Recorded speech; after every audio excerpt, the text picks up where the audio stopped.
વાત સમાજની ઉદ્દેશ્ય વિકાસનો। याद रहे, यह पूरी कहानी और कहानी में बताई गई सभी पात्र काल्पनिक है। इसे वास्तविकता से कोई भी किसी भी प्रकार का संबंध नहीं है, लेकिन फिर भी अगर ऐसा होता है तो यह सिर्फ एक संयोग मात्र है। धन्यवाद। नमस्कार, चलिए आज आपको एक कहानी सुनाते हैं जिसे सुन आप दंग भी रह जाएंगे और सोचने पर मजबूर भी। कहानी शुरू होती है आज से लगभग 28 साल पहले, जहां पर एक मध्यम वर्गीय परिवार में जन्म होता है एक बेटी का। बेटी के जन्म से ही पूरे परिवार में खुशी का माहौल छा जाता है। बेटी के जन्म के वक्त ही उसके माता पिता डिसाइड कर लेते हैं कि हम इस बेटी के सारे शौक और उसकी सारी महंगी महंगी ख्वाहिशें पूरी करेंगे, ताकि ये बेटी हमेशा खुश रहे, हंसती रहे, खेलती रहे। वह बड़े ही प्यार से अपनी बेटी का नाम रखते हैं अंजनी। अंजनी अब दिन प्रतिदिन बड़ी होती जा रही थी और अपने घर में सबकी लाडली बनती जा रही थी, और शायद यही कारण था कि अंजनी को किसी भी बात या किसी भी वस्तु के लिए परमिशन काफी इजीली मिल जाती थी, जिसके चलते अंजनी का नेचर भी काफी फ्रैंकली होने लगा था। अंजनी अब थोड़ी और बड़ी होती है और अब उसे अपने परिवार से ज्यादा अपनी बाहर की सहेलियों के साथ खेलना काफी अच्छा लगने लगा था, जिसके चलते उसका फ्रेंड सर्कल भी काफी बड़ा होने लगा था। यहाँ तक कि उसके कॉलेज आते आते उसके फ्रेंड सर्कल में काफी आवारा लड़के भी शामिल हो चुके थे, जिसकी भनक अंजनी के पिता को नहीं थी। हालांकि अंजनी भी उन आवारा लड़कों से एक डिस्टेंस तो बनाकर रखती थी, मगर अंजनी अब कॉलेज में थी, जिसकी वजह से अब उसका अपने फ्रेंड सर्कल के साथ कॉलेज बंक करना, बाहर खाना खाने जाना, लेट नाइट पार्टी करना जैसी प्रवृत्तियां भी शुरू हो चुकी थी। अंजनी की ये सारी करतूतें अंजनी के माता पिता को बिल्कुल भी पसंद न होने के बावजूद भी वह अंजनी को इन सभी के लिए कभी भी नहीं रोकते थे। कारण यह था कि अंजनी पूरे परिवार की सबकी लाडली बेटी थी, और अंजनी के माता पिता का भी यही मानना था कि हमारी बेटी चाहे कुछ भी करे, लेकिन हमेशा खुश रहे, हंसती रहे, खेलती रहे। समय थोड़ा और गुजरता है और अंजनी अब अपने ही कॉलेज में पढ़ रहे एक युवा रोहन के कांटेक्ट में आती है। रोहन जो कि पूरी कॉलेज के स्पोर्ट्स यूनियन का लीडर था।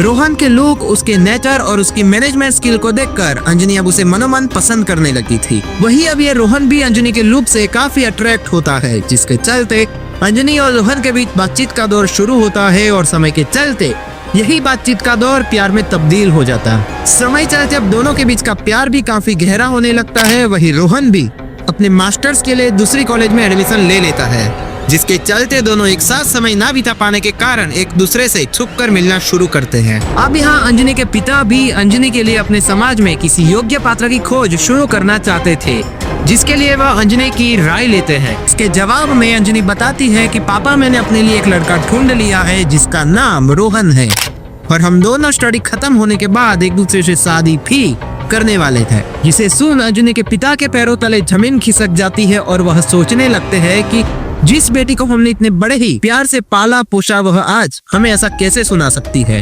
लेकिन फिर भी वह बड़े स्वस्थ होकर अंजनी को समझाते हैं कि बेटा, अगर समाज में शादी करोगी तो तुम हमारे आंखों के सामने रहोगी, सुरक्षित रहोगी और खुश रहोगी। लेकिन अंजनी यह मानने को तैयार ही नहीं थी।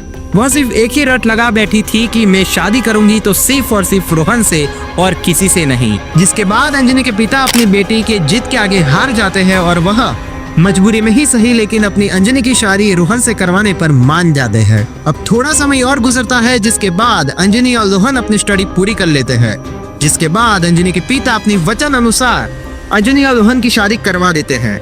शादीशुदा जीवन की तो अभी सिर्फ शुरुआत हुई थी, और अंजनी के सारे महंगे महंगे शौक और उसकी सारी ख्वाहिशों को रोहन द्वारा भली भांति पूरा किया जा रहा था। वही दूसरी और अंजनी के पिता भी रोहन को अपनाने लगे थे। वही अब अंजनी भी रोहन के साथ बिल्कुल सेट हो चुकी थी, और उसे रोहन के साथ मानो अपने परिवार के साथ ही जी रही हो ऐसा लग रहा था। लेकिन कहते हैं ना कि कुदरत कभी भी किसी को भी सारे सुख एक साथ नहीं देती। सेम यही चीज होने वाली थी अब रोहन के साथ। रोहन की शादी को अभी सिर्फ 3 ही साल हुए थे कि अब उसे अपने दोस्तों की बुरी संगत लगना शुरू हो चुकी थी। धीरे धीरे अब रोहन का लेट नाइट कराना, नशे करना, अपने परिवार से कुछ बातें छिपाना जैसी प्रवृत्तियां अब उसकी हर रोज की दिनचर्या बनती जा रही थी, जिसके चलते अब दोनों के बीच छोटी छोटी बातों पर तकरार होना शुरू हो चुकी थी। अंजनी रोहन को हर बार समझाती थी कि वह अपनी नशे वाली आदत छोड़ दे, मगर रोहन था कि मानने को ही तैयार नहीं था। रोहन के नशे का असर अब उसके कामों में भी स्पष्ट रूप से दिखने लगा था, जिसके चलते वह जिस कंपनी में काम करता था वहां से उसे सस्पेंड कर दिया जाता है। अब रोहन के पास और कोई भी जॉब ना होने की वजह से वह अपने दोस्तों के साथ समय थोड़ा और ज्यादा बिताने लगता है, जिसके चलते उसके नशे की आदत दिन प्रतिदिन अब बढ़ती जा रही थी। कई बार तो बात इतनी भी आगे बढ़ जाती थी कि वह अपनी अंजनी पर अब हाथ भी उठाने लगा था। शुरुआत में तो अंजनी ये सारी बातें किसी को भी नहीं बताती, मगर अंत में जब उसके पिता का कॉल उस पर एक दिन आता है तब वह थक हार कर एक आशा के रूप में अपने पिता से सारी बातें करती है, जिसके जवाब में अंजनी के पिता अंजनी से कहते हैं कि बेटा रोहन तुम्हारी खुद के पसंद का है, जिसके चलते अब रोहन को तुम्हें खुद ही अकेले समझाना होगा। जिसे सुन अंजनी को अब अपने ही किए पर पछतावा तो बहुत ही हो रहा था, मगर अब उसके पास करने को कुछ नहीं था। बात इतनी हद तक बिगड़ चुकी थी कि अब उसे अपना ही घर चलाने के लिए किसी और के घर मजदूरी करने जाना पड़ रहा था। जो अंजनी शादी से पहले एकदम हंसी खुशी और मुस्कुराहट के साथ रहती थी, वही अंजनी अब शादी के बाद एकदम दुखी और अकेले में जीने लग गई थी। जिस अंजनी ने अपने घर में अभी तक एक पानी का ग्लास तक नहीं उठाया था, वह अंजनी अब शादी के बाद औरों के घर सारा काम करने जाती थी। एक तरफ अंजनी की वह सहेलियां थी जिन्होंने अपने माँ बाप के बताए हुए लड़के से शादी कर आज अपने जीवन में काफी आगे बढ़ चुके थे। दूसरी ओर अंजनी थी जिन्होंने अपनी माँ बाप की इच्छा के विरुद्ध शादी कर अपना खुद का जीवन बर्बाद किया। और ये कहानी सिर्फ अंजनी की ही नहीं बल्कि हमारे समाज यानी कि श्री लूनावाड़ा गौड़ तपोधन ब्रह्म समाज के आने वाले 10 से 15 सालों के बाद के हर युवान की है।